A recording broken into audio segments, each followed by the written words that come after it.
point of the song is to show that it's okay to be emotional and to have emotions, and that when I'm saying like God gave us tears to water the earth, it's because like, you know, in every bad situation, something really beautiful can spring from it. I've always been listening to Latin music, and then I kind of decided that I wanted to take inspiration from the culture that I grew up in. So the good thing about TikTok is that it helps you reach audiences that you never would have been able to reach. Not never, but like it's very difficult as like a completely independent artist.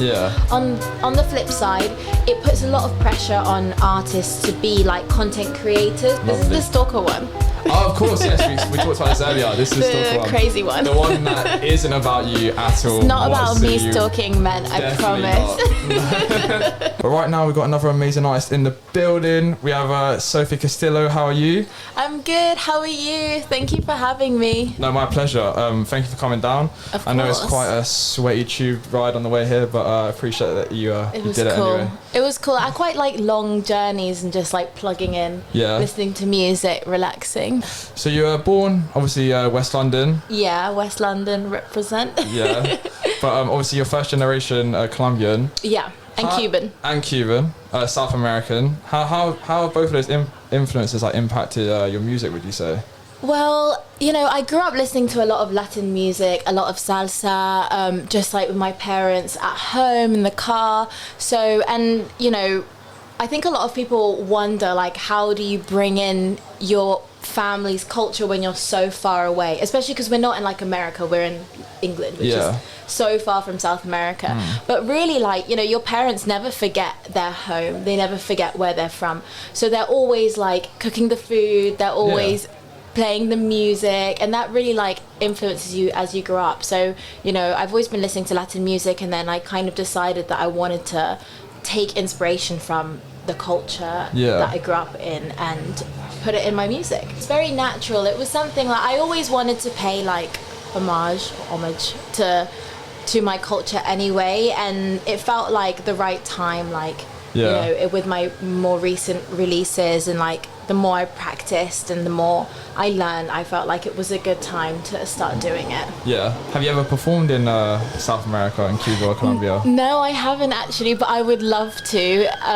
That would be like a dream come true. I was thinking about that on the way here. I was like, oh, it would feel so special to be able to sing in like Colombia or Cuba, and I probably would get really emotional. Do they support you? You're like out there, your family? Yeah, they listen to your music? They're very, very supportive, and they've always been pushing me to like do Latin music. Like one of my mum's cousins, we have a big family over there, and one of my mum's cousins has always been like, you know, try Latin music, like sing in Spanish. I know it's going to be really, really good. And I was like, I'm going to listen to him actually. And it worked out well, so thank you. Are there any like Latin or South American artists that we should be listening to over in the UK that we might not like know about, would you say? In the UK? So like ones that are from over there but we don't really know about over here that you would recommend? I've recently been listening to this girl called Stevie, and she's so cool. She does like a cumbia fusion. I think she's Mexican, and she does this really cool like modern cumbia, and like I've just been banging out her music recently. Like she's really, really cool. I think she's US based, or I don't know, I'm not really 100% sure, but she's really cool. I would definitely recommend her. Yeah? Yeah. Cool, we'll have to go check her out then. Yeah, for sure. Let's get into one of your singles though. You've been releasing a lot of singles over the last couple of years. A lot of them I've been really enjoying. In My Mind is one of my favourite ones. Oh, thank you. So I'd like to get into that one if you want. Yeah, let's do it. Let's do it. Is it too late? Can I try?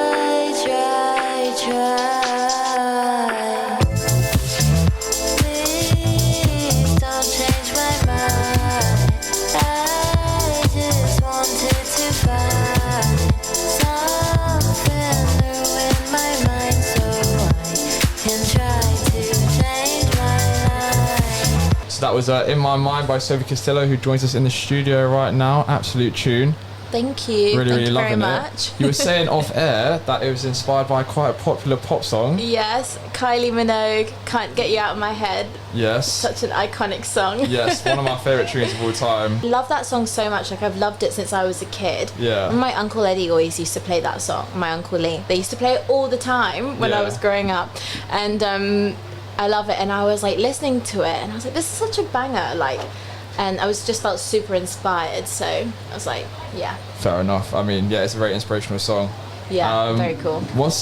How is your creative process though? Like, how do you write music normally? So I'm switching up a little bit at the moment, like doing more sessions, like in-session writing, which is good. It's a good challenge, but it's good to get practice. But originally, well, I started releasing in like COVID times, so everything was remote. So I really was like thrown in the deep end, and I got GarageBand, and I just, like, all of the first few songs you'll hear from me, actually the majority of them, other than the last two, I wrote at home and did the demos on GarageBand. Right. COVID was a crazy time for everyone, especially for artists. Wild, literally. Yeah. But I think it's good because we had time to be at home and like be creative, I guess, like with nothing else to do, like you're so bored. And I didn't have a job at the time, so I was like proper bored. I kind of wish I'd done more though.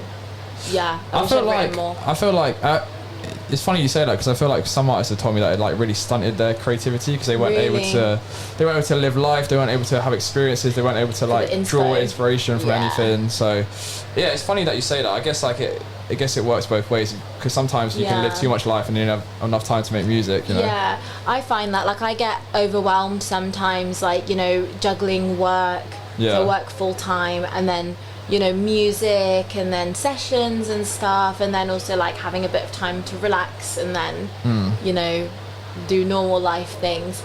So I get that like it can get a bit much if you've got too much going on, but then also like if you've got nothing going on, there's no inspiration.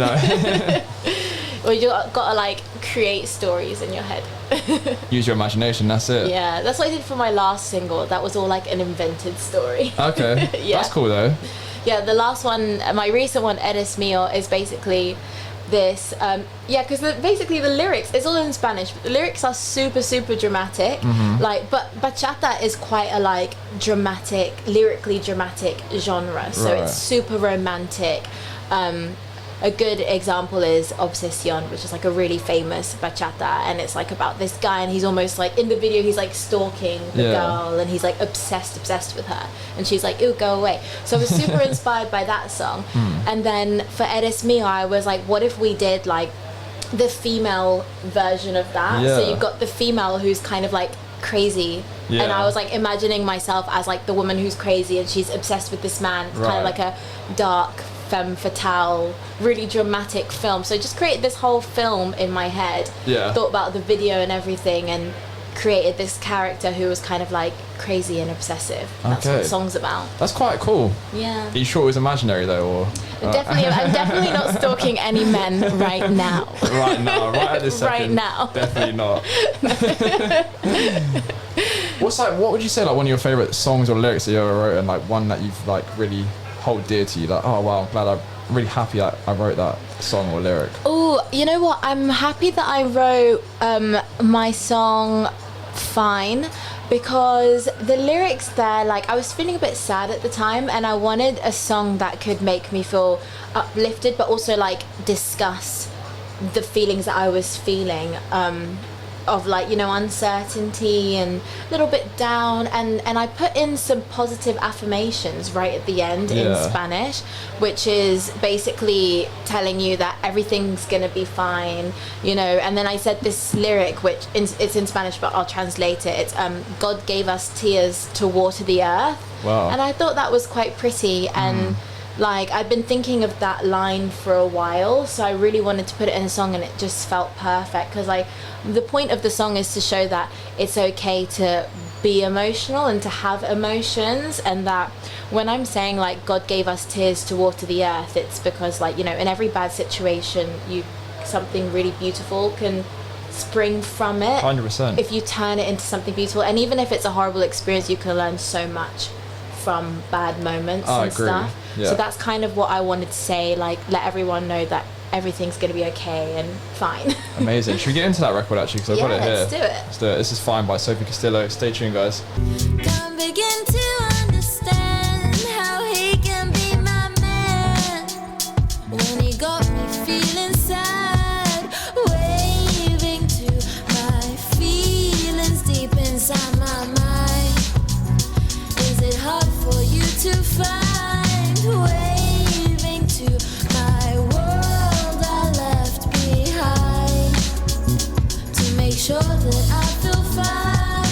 So that was Fine by Sophie Castillo, who joins us in the building right now. That's all about being fine, staying fine. Look, the sun's coming out now.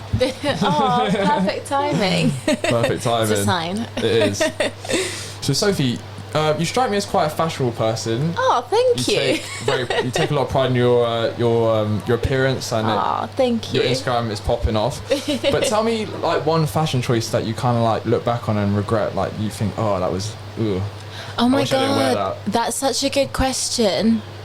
Oh, okay. So one time, this one's not like that bad, but I'm just like, why did I wear that? Like one time when I was like 15, I did this singing competition, and I just went on in like these shorts and tights and my Doc Martens and this like sparkly top, and I was like, why would I just wear shorts and tights like on stage? Like, I should have worn like a pretty dress or something. I don't know what I was thinking. I feel like that was not a good move, but I was 15.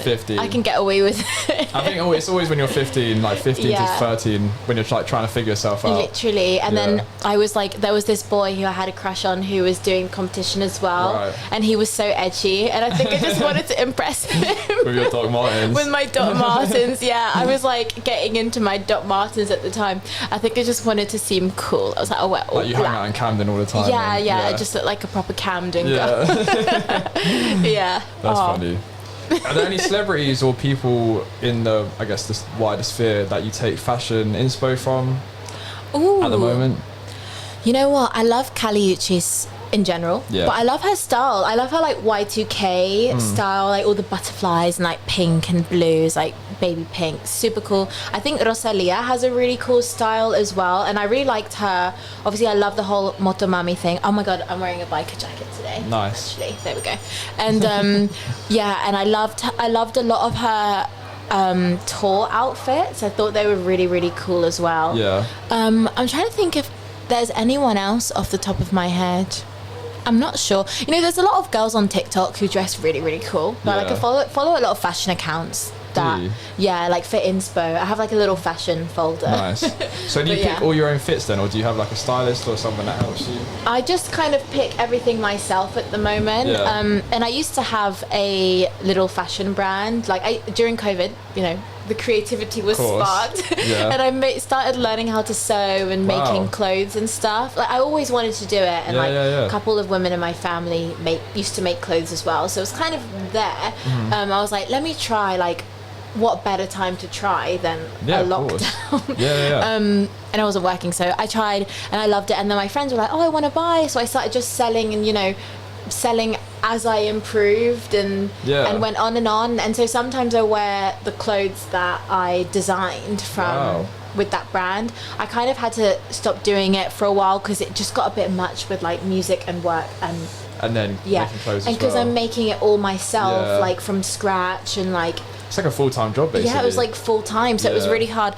But I definitely want to get back into it eventually once I've got a bit more like time, a bit more like budget for it as well, a bit more time. What kind of pieces were you making? Like just tops or was like I started off just doing tops, and then I went into like tops and skirts, dresses. I did a couple of trousers, which are so hard to make, trousers.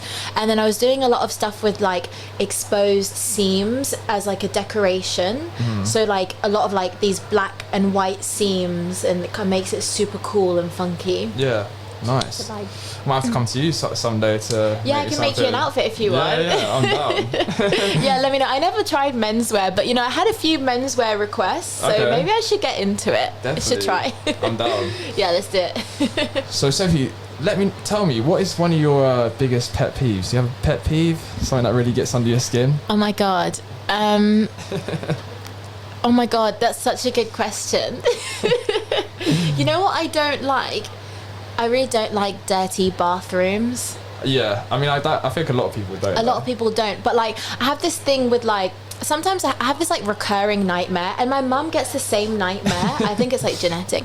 We both have nightmares about having to shower in like really unclean showers. And like, I don't know, since I've been a kid, I've had this like weird thing with like wet floors and like unclean floors and unclean showers. So my pet peeve is like when the shower is dirty.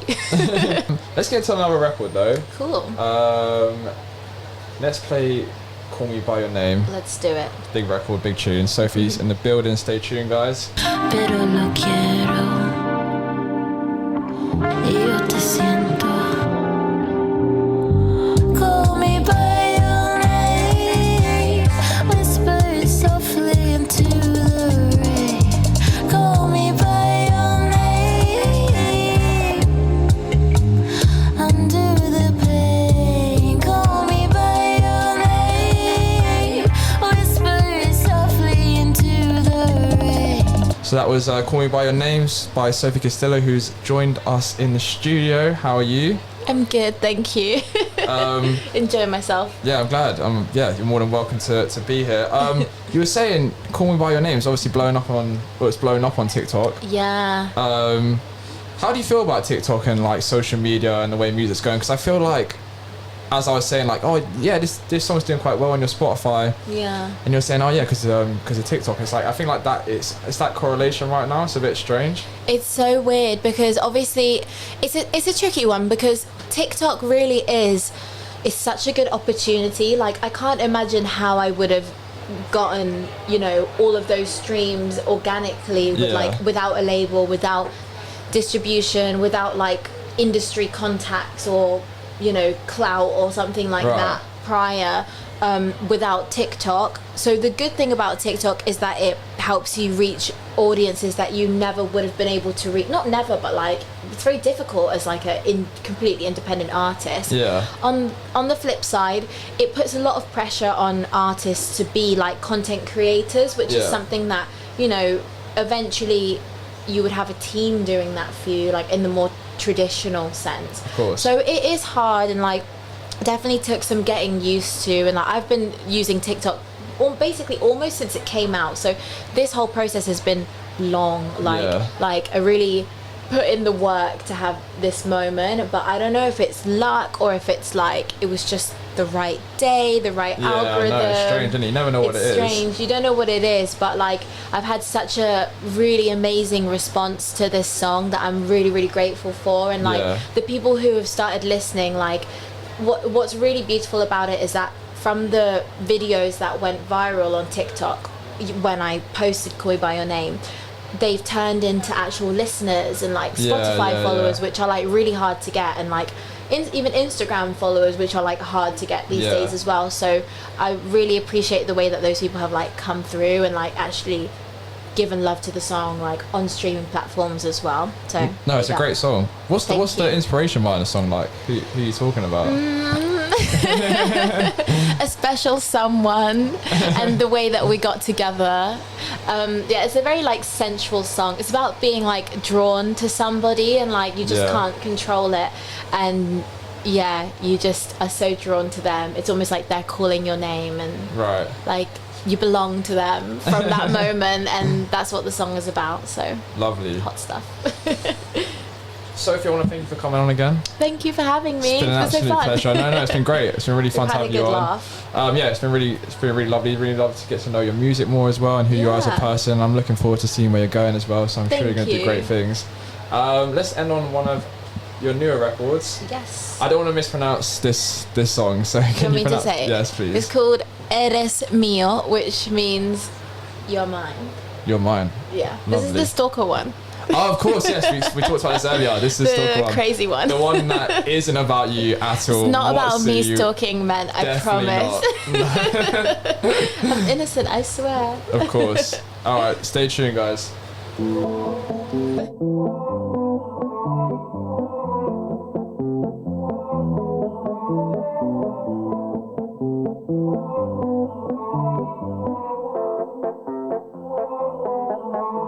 Me llama y